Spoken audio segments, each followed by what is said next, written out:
You want to drive? Yep. Yeah, I can drive. Yeah, then just stop right under, I'll ride them up front. Yeah. Stop right under the red light there. Oh, yeah, we can do that. Yeah.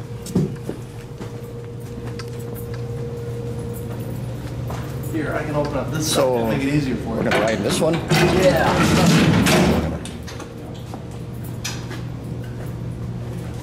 If you two will sit on the left, I'll sit. Sitting again? Yeah, Okay. that's okay. Yep. We'll sit across from you. Okay. I was confused. Sit here. We can visit some too. That's okay. Gotta make sure we don't stick anything above our hard hats though on the ride or out of these fences. Stuff comes in kind of close, so. So we have the compressed air and the water line. The newer one is they just put a new stainless steel air line. We have a refuge chamber for emergencies. And the engine house could turn the compressor on and pressurize that room just in case there were anything happening down here. But we'll see another bigger pipe eventually. Anytime. That's for local ventilation.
Yeah.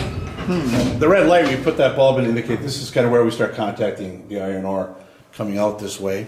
You see quartz though, but again, our three main formations, the greenstone, which we've been operating in pretty much all the way out here.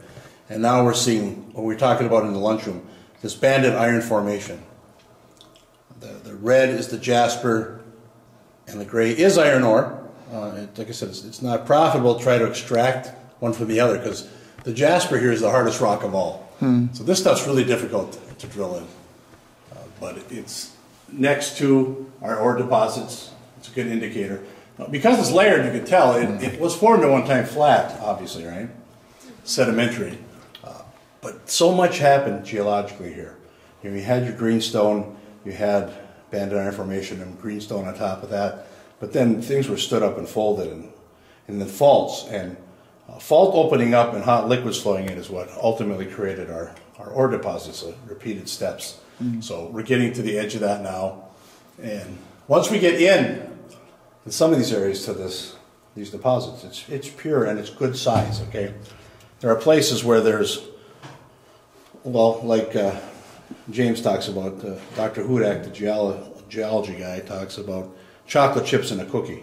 You know, we're going out and looking for those chips. But out here, these couple deposits, the Montana, which is here, and the Montana extension where we're going, it's almost like an Oreo cookie where instead of just chips, there's a creamy center we can get up in there, or we're in between. So the deposits vary. So this is an indicator we're getting there. We're going to see in a moment on your right, you'll see a mannequin on a ladder. So that's a man raise to go up into the Montana formation here. Next to it's the supply raise. Up till now, these areas off to the side kind of made like that lunchroom we were in. Those were to set up those drills to do exploratory drilling, to pull core samples. After this now, these crosscuts off to the side are for dropping ore down to the trains. All right. All right. Just going to slowly bring it up there. Yeah. If I could. You're good.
So that whole journey took about 3 years. The drift made out this way. Step right up. Oh. And the men, well, they would walk that every day. They wouldn't take a train ride, so. Yeah.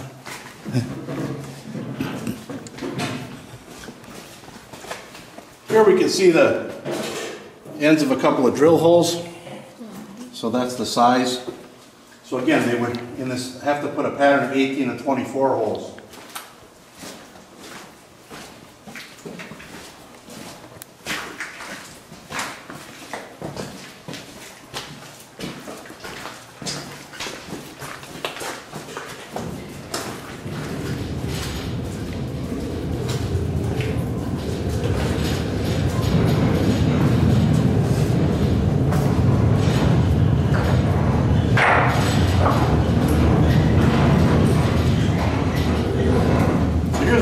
green stone, the waste rock, and this is, yeah, the hematite.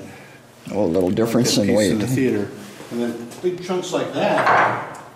Well, a cubic foot of this stuff is like 340 pounds, so it's amazingly heavy. Again, high technology here. We've got electric trains. We've got this air compressed power loader, starting in the 30s. In those early days, though, we're doing this stuff by hand. So we're loading rocks like that by hand. Now in those pits, they're going to drill into the wall, blow off chunks of ore, put them in carts, push them over to where they can get them up out of the pit. We get underground, it's similar. It's going to be manual labor. So gravity is the key. And so the way we mine once we get underground is we'll create the haulage drift, the rail line, transportation area, and then we'll go up above ourselves, leave a floor to protect this, and then we'll start hollowing out, mining upward, so we can drop the heavy ore down here. And we continue that method. You can see back at the back end of this crosscut is a hole. It's an ore raise that goes up into the mining area. So we're going to drop and fill this up and use these loaders to load up the ore. But when we're loading by hand and pushing cars by hand, of course the floor wouldn't be down here. We're going to create this where the rock that dropped would be here. And our drifts are narrow because our cars are smaller in those days. But they're still having to muscle that rock into those cars. And if it lands on the floor, they're picking these things up. So it's tough work. Those guys are called muckers, entry-level guys. Sometimes they would push the carts. Sometimes there'd be a separate guy called the trammer. Remember, we had 16 shafts, so they're not pushing those cars 3/4 of a mile like we do here with the electric. But it might be 200 yards. We'll make it downhill to make it easier, and so water flows to the center. And that's actually the easier part of pushing that car when it's full of ore, because the empty's coming back uphill. Gravity's not helping you. So you make it just enough to help going down and possible to push it back. So then we had 30 years we got mules, so less shafts go further out, and then eventually all this. So Were they good paying jobs? yes and no. Come this way. So until we get a union in 43, you're pretty much at the will of the company. But if you're working in the mine, you're making more than a logger out in the woods. So relative that way, yes. The men here in the early 1900s, we average wages on the range. Very early, 1905 in that area. Most of the mining is still done on a contract basis. You're getting paid by the ton. That lasts here longer than on the Mesabi, but if you average out all those numbers, it's maybe $1 a day, $1.05 a day. But at the Ford plant in St. Paul, which was there very early on, they're making less. Even today, our mining jobs are the highest paid industrial jobs in Minnesota. My brother started working there early this summer. He started at $28 an hour. Oh. You've got to have at least 2 years of school and other things before you get a job there. I guess there's a certain hazardous nature to it. Somewhat. Yeah. But he's driving a truck. It's like driving a house. Oh. So he only puts his hard hat on when he gets out. But the dust can be hazardous and cancerous. You have to wear the respirators, you should. You know, there's certain things, but they're just really good jobs. So relatively, yes. But honestly, the company, as long as they can get away with it before we have a union, totally exploit the workers. They take great advantage of these guys. They don't have a lot of options, either here or in the old country, which is why they came typically. So, but like the guys in the movie you're talking about, it was a good job. Once we got a union, yeah, when we close, it's about $3.60 an hour, but that equates to a good $20-some an hour. So, a good job in that they can take care of their family, have bills paid, and hopefully, ultimately send their sons off to school so they don't have to work here. So, this is well, it's all corroded, but this is one of the trams, the engines that pulled the cars. You can see that wheel and that arm hooked to the overhead line. Oh, yeah, yeah. By this level, we're at the 6-ton Granby cars. So the cars the guys pushed are smaller than that. How much further does this tunnel go in, or the Not drift? much more around that corner. Yeah, okay. We're at the edge. So let's just go up the elevator. We can come back down the stair. All of these, again, were made to drop ore down, so there's a hole here. When they put the elevator in, they had it blasted. They had it blasted a little bigger to put the elevator in. That was an interesting story because about 11 years ago, guys from Hoover Construction come in, and they're used to doing this kind of work. But the boss said, you know, this rock is different. It's pretty hard. Do you want me to get some old miners up here to coach you a little? Of course, they were offended by that, so we know what we're doing. He came down later in the day, and they was like, what the hell's going on? Guess what? He goes, well, we're doing okay on this side. We got over here, and he shows them, and he's got pictures of this bit. Completely rounded. It's really sharp tungsten carbide bit. The same ones we used here. He said, I told you. He goes, you've never seen anything like this, he said.